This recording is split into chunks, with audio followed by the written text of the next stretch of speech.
ये कोई आम कीड़ा नहीं है, ये आपके घर में हो सकता है। और ये जो खा रहा है उसे ना ही समुद्र की गहराई तोड़ पाई और ना ही सूरज की गर्मी, जो हजारों सालों तक नहीं गलता और जिससे पूरी सभ्यता का वेस्ट सिस्टम हार चुका है, प्लास्टिक।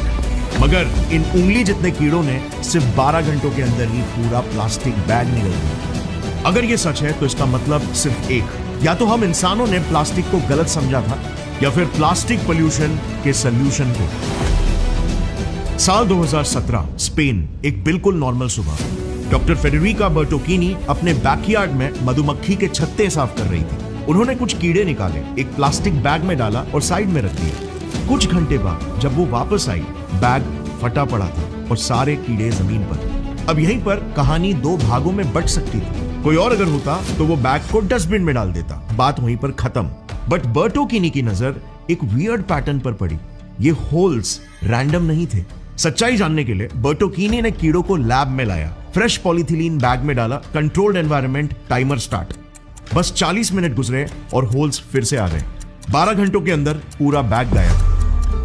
इंफ्रारेड स्पेक्ट्रोस्कोपी ने कंफर्म किया कीड़ों के सलाइवा में ऐसे एंजाइम्स थे जो प्लास्टिक के केमिकल बॉन्ड्स को तोड़ रहे थे। In the saliva, we found two enzymes that can reproduce the effect of the saliva, meaning oxidizing polyethylene. The worm itself, when it eats the plastic and starts breaking it down, its guts react almost as if it was eating normal food. दुनिया भर में excitement फैल गया, headlines लिखे गए, प्रकृति ने ही हमें प्लास्टिक का सोल्यूशन दे दिया। लैब्स एक्टिवेट हो गए। 2019 से 2020 तक वेरिफिकेशन, रेप्लिकेशन, फंडिंग्स, सबकी भरमार, क्योंकि प्लास्टिक पोल्यूशन सिर्फ एक प्रॉब्लम नहीं था बल्कि एक पॉइंट ऑफ नो रिटर्न बन चुका था।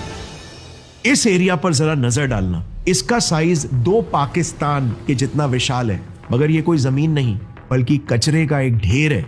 यस, 2 पाकिस्तान यानी 3 राजस्थान जितना विशाल कचरे का एक ढेर पैसिफिक ओशन के बीचों बीच। और ये तो सिर्फ प्रॉपर ढेर है, जहां पर कचरा पानी में एक्सट्रीमली कॉन्सेंट्रेटेड और कुछ इलाकों में तो सॉलिड कॉन्सेंट्रेशन तक है। मगर इसके सॉफ्ट एजेस को भी अगर आप गिनोगे ना तो ये इलाका इंडिया से भी बड़ा पैच बन जाता है। हर साल 1 मिलियन सी बर्ड्स और 1 लाख मरीन मैमल्स मरते हैं, या तो कुछ पॉइजनस खाकर, प्लास्टिक के ढेर में फंसकर, या यहाँ पर नायलॉन के भटके हुए फिश नेट्स में अटक कर।